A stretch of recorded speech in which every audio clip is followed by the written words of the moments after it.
Deadlines slip, tempers rise, and the first words in the room are often about whose fault it is. When accountability disappears, every fix becomes a debate, and the mission is replaced by self-protection. This pattern grows when leaders treat problems as someone else's job and wait for perfect conditions. Unclear priorities, complicated plans, and unchecked egos create friction until the team stops moving together.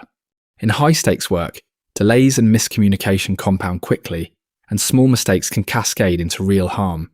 Teams lose trust when leaders blame downward because nobody believes the next plan will be supported when pressure rises.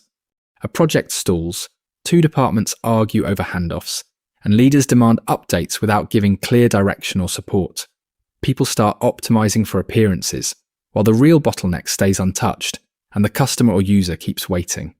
Next, you will learn how ownership, belief, ego control, prioritization, and empowered teams create consistent execution. This video is inspired by Extreme Ownership by Jocko, Willink and Leif Babin, and subscribe for more leadership principles you can practice. Extreme ownership means that leaders take full responsibility for every outcome, including failures, and never outsource blame. The process is straightforward. Leaders must first look in the mirror, address what they can control, and then develop a plan. When responsibility is clear, teams cease wasting energy on blame and instead focus on improving training, resources, and guidance. If a teammate underperforms, the leader should mentor and train, and protect the mission even when standards are not met. After a friendly fire incident, some commanders accepted full responsibility, while others blamed subordinates during training debriefs. The best leaders treated the failure as their burden, revised procedures, and taught teams how to prevent similar incidents. This approach sets the tone for everything else, because ownership is the foundation for teamwork and disciplined execution. Without it, even the best tactics can collapse, as people hesitate to report problems or raise questions that reveal mistakes. Write down what success and failure mean for your team, then list the areas you directly influence as a leader. When something breaks, start by asking what you missed in training, clarity, or support before assigning blame. Ego is the drive to protect one's status, often overriding an honest assessment of reality. It hinders planning and feedback, as criticism feels like an attack and advice is ignored. When personal agendas overshadow the mission, coordination breaks down and performance suffers across the entire group. Even the most talented teams lose integration when ego prevents members from sharing information, accepting help, or admitting mistakes early. A highly capable unit refused to share details, offering need-to-know answers and vague locations that hindered coordination. Their skills could not compensate, as leaders could not risk working with a group whose ego blocked integration. Checking ego is essential for taking ownership, as admitting errors is the first step to fixing them. Humility keeps the focus on winning the mission, not winning arguments within the team. In the next debrief, ask for the hardest feedback first, then thank the person and turn it into one change. Before pushing a decision, state the mission and overall intent clearly. Then let teammates challenge the details. A leader's belief in the mission's importance is evident in their words and actions, driving conviction. To explain why a task aligns with strategic goals is the mechanism that enables frontline employees to commit, not just comply. Without belief, leaders avoid necessary risks and struggle to persuade others to overcome inevitable obstacles. When goals are aligned, teams move as one. However, when alignment breaks, doubt spreads and execution slows. When a company introduced a new compensation plan, mid-level managers resisted because they did not understand the strategy. Once the leader explained the logic behind costs, pricing, and long-term volume, objections faded and questions ceased. Belief supports ownership, as people will only take ownership of tasks when they understand the purpose and limits.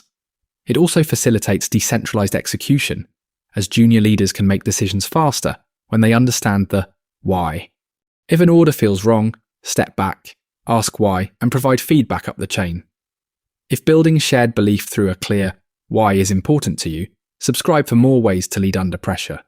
Prioritize and execute by deciding the most important problem, handling it first, then moving to the next.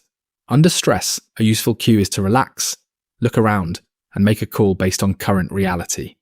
When leaders chase 10 tasks at once, the team fragments and progress collapses across every effort. When one priority is clear, resources align, momentum builds, and the next priority becomes easier to tackle. A CEO faced many initiatives but focused the entire company on supporting the sales force as the top priority. Marketing, labs, and managers shifted their work to that single effort, and visible traction appeared once attention stopped scattering. Ownership matters because leaders must choose the priority, explain it, and accept the trade-offs it creates. Belief matters too, because teams follow prioritization only when they trust the reasoning and the mission. List your biggest problems, rank them, and decide what can wait so the team can finish one thing well. Brief the top priority in one sentence, assign owners for key tasks, and revisit priorities whenever new pressure appears. Decentralized command breaks teams into small groups with leaders, so decisions happen close to the work. The mechanism is commander intent, the ultimate goal behind the mission, plus clear limits and real trust. No senior leader can manage dozens of people in chaos, so small units prevent overload when things go sideways.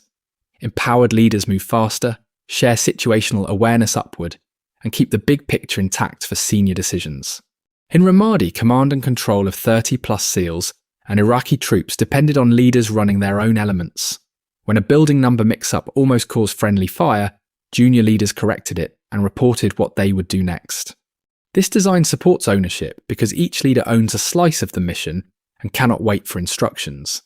It also depends on belief because leaders act confidently only when they understand why the mission matters. Build teams of 4 to 5 with a clear lead, then write left and right limits for key decisions. Push information down, pull questions up, and expect junior leaders to state what they plan to do. Effective leadership begins by taking full responsibility for everything in your world, refusing to blame circumstances or others. This mindset transforms pressure into clear action, as the leader controls the response even in chaotic situations. Belief keeps the team aligned, ego remains in check, and priorities are handled one at a time.